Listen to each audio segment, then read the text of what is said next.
Welcome to active classes. तो आज इस वीडियो में हम लोग ह्यूमन रिप्रोडक्शन का पार्ट 5 की तरफ हम लोग मूव करते हैं। आज पार्ट 5 में हम लोग सिसन के बारे में पढ़ने वाले हैं। आइए पूरा डिटेल हम आपको समझाते हैं सिसन के बारे में, यहाँ पे पेनिस के बारे में। देखिए पहली बात तो पेनिस क्या है, बाह्य जननेंद्रिय है। क्यों बाह्य जननेंद्रिय बोला जाता है? क्योंकि ये बाहर की ओर निकली होती है, इसलिए इसे क्या बोलते हैं बोलो? बाह्य संरचना, बाह्य जननेंद्रिय बोलते हैं। इसलिए इसे क्या बोलते हैं बोलो? बाह्य जननेंद्रिय बोलते हैं। ठीक है, अब यहाँ पे देखिए ध्यान से, यह एक उत्थानशील इरेक्ट संरचना होती है। उत्थानशील मतलब इरेक्ट, यह एक उत्थानशील संरचना होती है। अब उत्थानशील का मतलब यहाँ पे समझिए क्यों, क्योंकि ध्यान से देखिए, ये जब तक इरेक्ट नहीं होगा, ये जब तक हम कह सकते हैं, ये जब तक इरेक्ट नहीं होगा, जब तक ये, सिंपल सी भाषा में कहें कि जब तक ये खड़ा नहीं होगा, कहने का मतलब ये जब तक स्टैंड नहीं होगा तब तक वीर्य का सेचन नहीं होगा।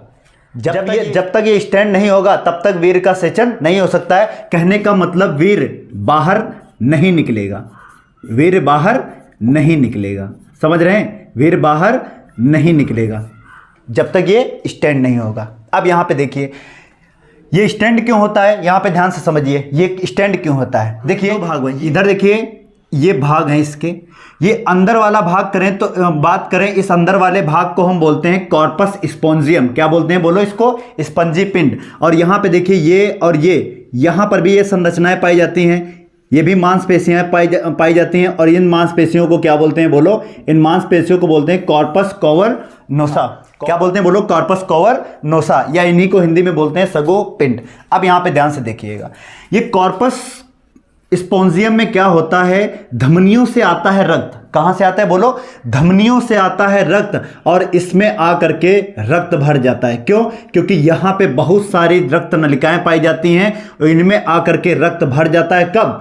कॉपुलेशन के दौरान, सेक्स के दौरान यहां पे धमनियों से रक्त आएगा और इसमें रक्त भर जाएगा, और ये क्या हो जाएगा, इसका आकार भी क्या होता है बोलो? बड़ा हो जाता है। ये पेनिस का आकार भी क्या होता है? बड़ा हो जाता है। अब यहां पे देखिए, अब ये पेनिस आकार भी क्या होता है बोलो? इसका बड़ा हो जाता है। आई बात समझ में? अब यहां पे देखिए ध्यान से, इन मांसपेशियों में रक्त नलिकाएं पाई जाती हैं। हमने क्या बताया बोलो? इन मांसपेशियों में क्या पाई जाती हैं बोलो? रक्त नलिकाएं पाई जाती हैं। ठीक है, यहां पे रक्त आता है, धमनियों से रक्त आता है, और रक्त आने के बाद यह प्रचंड अवस्था में क्या होता है बोलो? स्टैंड हो जाता है। इसका आकार भी क्या होता है? बढ़ जाता है। यहां ध्यान से देखिएगा, कुछ जो अफवाहें हैं उन अफवाहों पे आप ध्यान मत दीजिएगा। देखिए ये हमने लिखा है, यह एक मांसपेशियों का बना होता है। क्या होता है बोलो? यह एक मांसपेशियों का बना होता है। इसमें कोई भी बोन या कोई भी हड्डी नहीं पाई जाती है, इसमें कोई भी बोन नहीं पाई जाती है। ठीक है, तो अफवाहों से दूर रहें। क्लियर है? यहाँ पे देखिए, अब बात करते हैं यहाँ पे ग्लांस पेनिस क्या होता है। पहले हम लोग इसके बारे में समझते हैं कि ग्लांस पेनिस होता क्या है। ग्लांस पेनिस देखिए, ये जो सिसन का ऊपरी भाग, सिसन का एक जो टोपिस नुमा संरचना ऊपरी दिखता है, इस संरचना को बोलते हैं ग्लांस पेनिस या सिसन मुंड। आई बात समझ में? यह सिसन मुंड एक ढीली त्वचा से ढका रहता है, जिसे हम लोग फोरस्किन बोलते हैं। क्या बोलते हैं बोलो?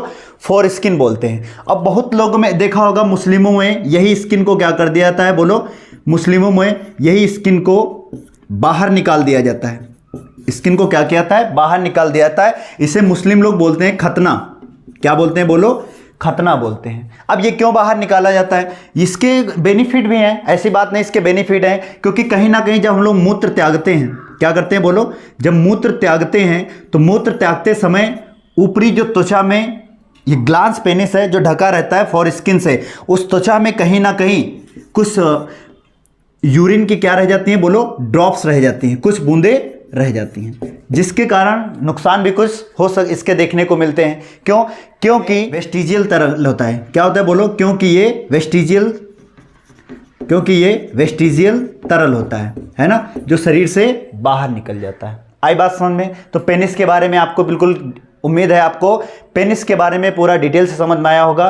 तो मिलते हैं अब हम लोग नेक्स्ट वीडियो में। अगर वीडियो अच्छा लगा हो तो प्लीज़ चैनल को सब्सक्राइब करिए और वीडियो को आगे भी फॉरवर्ड करते रहिए। मिलते हैं नेक्स्ट वीडियो में। जय हिंद।